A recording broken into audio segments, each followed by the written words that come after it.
talking about knowing God and knowing Jesus. Praise the Lord.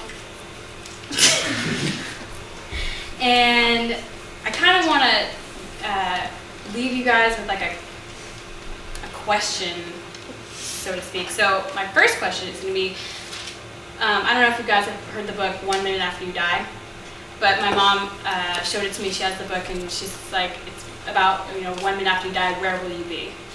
So I wanted you guys to ponder, like, 1 minute after you die, which no one will know, where will you be? Will you be in heaven? Will you be in hell? Because that is eternal, and that's forever. And so nobody is promised tomorrow. Nobody's promised in another hour. So that makes now and today the most important day and time to know God. And it's the most important time of your life, and that's why everyone says to like live in the now, because like you're never promised, the next minute of your life. So like why not?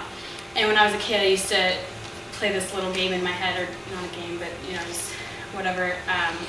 Like why not know God? Because I was introduced to my mom was a Christian and took me to church and stuff, and I went to Cubby's and Awana and stuff, and I was introduced to God and how amazing it was to know Him and all the benefits and stuff of knowing God, and then all the non-benefits of knowing God, like you go to hell. It was like hell sounded like a scary place. So I was like, why not? Why not just believe in Him? It's kind of like believing in Santa Claus or the Easter Bunnyers. Like why not? It's happy and it's positive and it's something good in your life. So I was just like, even as like a 5-year-old, not knowing legitly if it's real or not, just like playing that game in my head, like why not believe it's real? It's such a positive influence that it can have in your life.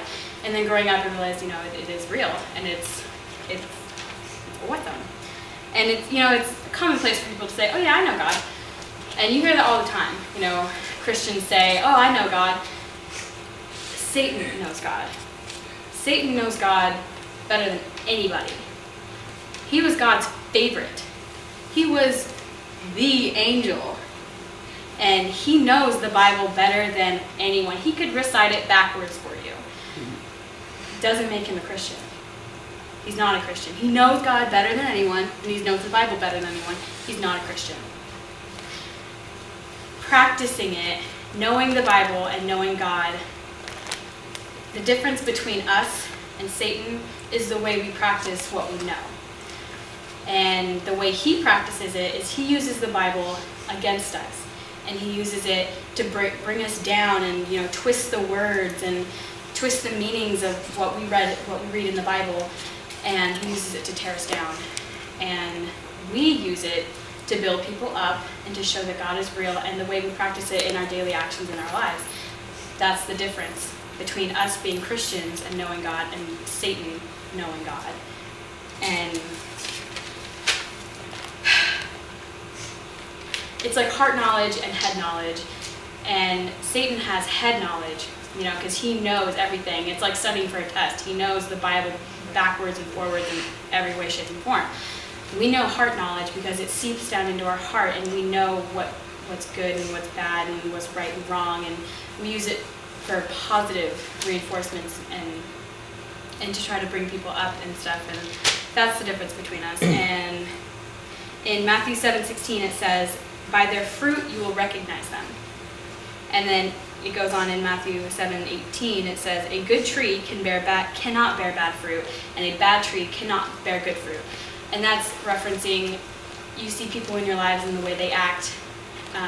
You know them by their fruit. If they have bad fruit, aka bad actions, you know who they truly are and what they truly believe. But if they bear good fruit, good actions and good positive things, and what they just do in their life and the way they act and their personalities and stuff, you know that they truly believe and know who God is, and they practice it in the way that we should, in the way that God calls us to practice it and show it to everyone else. So what does your fruit say about you? So if you were to ask someone right now, one of your closest friends, like, what does my actions, my fruit say about me? And what do you think they would say about you? Is it something you want them to say about you? Something that you, like, what do you want your friends to say about you? So that's kind of like how your actions show, and that's, knowing God, knowing what He wants of you. And yeah, So does your fruit bear witness to whether you know God or whether you know God's personality? So do you know of him, or do you have a personal relationship with him and you know who he is really and who you are and where your relationship lies with him?